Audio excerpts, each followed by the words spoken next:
Good morning students, class 10। हम maths में polynomials पढ़ रहे थे बेटा, चैप्टर पर पॉलिनोमियल्स। ठीक, इसी पॉलिनोमियल्स के अंतर्गत today we are going to find out the zeros of a quadratic polynomial. Zeros of a quadratic polynomial कैसे फाइंड आउट करते हैं, वो मेथड है। सबसे पहले जो मेथड आता है वो आता है by splitting the middle term. इस मिडिल टर्म देखिए, सबसे पहले तो हम इसको decreasing order of their degrees में लिख देते हैं। जैसे क्वाड्रेटिक पॉलिनोमियल, अगर ये पॉलिनोमियल क्वाड्रेटिक है, इसका मतलब जो वेरिएबल है उसकी पावर कितनी होगी, 2 होगी। Means the degree of this polynomial should be 2।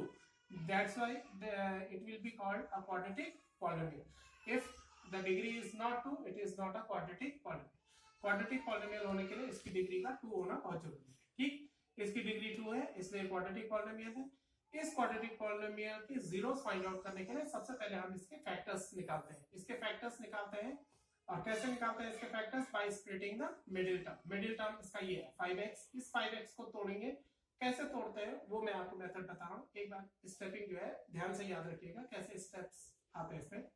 सबसे पहले x स्क्वायर का कोफिशिएंट कौन है? 3।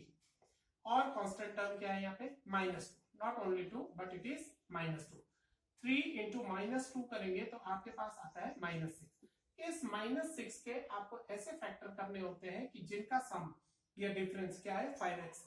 ठीक, 6 के फैक्टर अगर आप करेंगे तो 6 इंटू 1 होता है 6।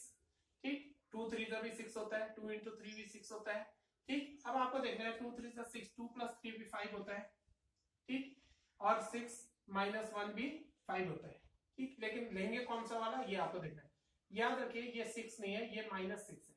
तो 2 इंटू 3 करेंगे तो दोनों में से कोई एक नेगेटिव होना चाहिए। अगर इसमें माइनस का साइन लगाता हूं तो 2 3 -6 हो जाएगा। लेकिन 3 में से अगर 2 जाएंगे तो 1 बचेगा। यहाँ पे आपको 1 नहीं चाहिए, यहाँ पे आपको चाहिए 5। ठीक, चाहे आप माइनस का साइन यहाँ पे न लगा के अगर इस पे लगाएंगे -3 तो 2 3 -6 होगा। अगर 2 में से -3 करोगे तो फिर -1 आएगा, जो कि आपको नहीं चाहिए। फिर आप क्या करते हैं, 6 इंटू 1 लेते हैं। 6 और 1 में से कोई एक नेगेटिव होना चाहिए, क्योंकि -6 चाहिए आपको। तो हम क्या करते हैं, 5 लाने के लिए 1 पे क्या करते हैं, माइनस का साइन लगा लेंगे। और ये -1, 6 माइनस 1 कितना हो जाएगा? 5 हो जाएगा। तो और 6 इंटू -1 -6 हो जाएगा। दोनों चीजें ध्यान रखनी है। इन दोनों का एडिशन इसके बराबर होना चाहिए, इन दोनों का मल्टीप्लिकेशन इसके बराबर होना चाहिए। ये -6 कहां से आया? इसको और इसको मल्टीप्लाई। ठीक, यहां पर आप देखिए 3x स्क्वायर को वैसे ही लिखा। अब 5x को मैं तोड़ रहा हूं फैक्टर 6 और -1, यानी कि मैं इसको लिख सकता हूं प्लस 6x और -1 इंटू एक्स कितना होगा? -x। -1 into x, 6x minus x क्या हो जाएगा? 5x हो जाएगा। और ये -2 वैसे ही रहेगा।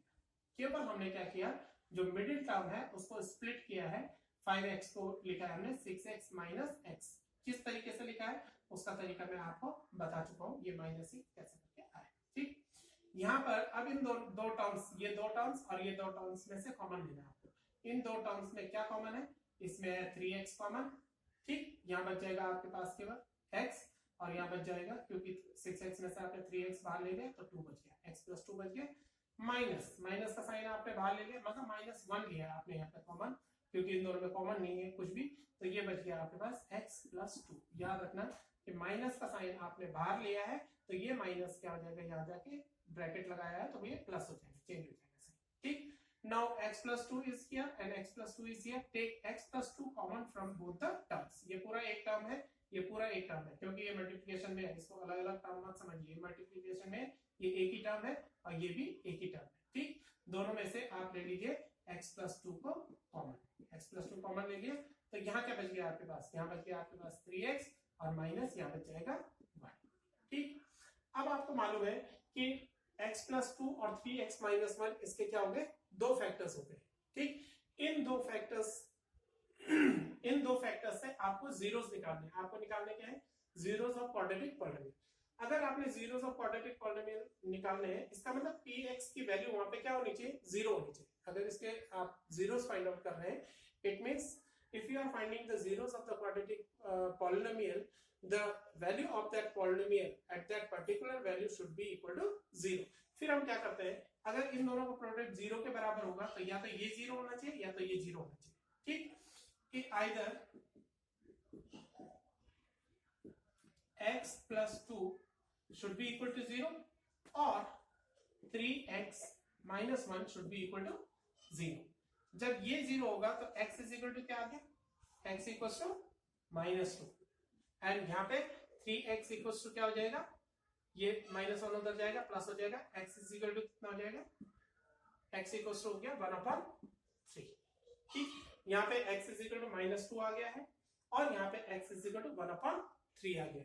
Then this x is equal to -2 and x is equal to 1/3. These are the two zeros of this quadratic polynomial. इस प्रकार से आप किसी quadratic polynomial के zeros find out करेंगे. ये एक जीरो ये आगे है और एक जीरो ये आगे है. These are the two zeros. Quadratic polynomial में मैंने आपको बताया था अगर इसकी डिग्री 2 है तो इसके मैक्सिमम 2 zeros हो सकते हैं, या हो सकता है एक ही जीरो भी हो, 1 जीरो भी हो सकता है, लेकिन 2 से ज्यादा नहीं हो सकते.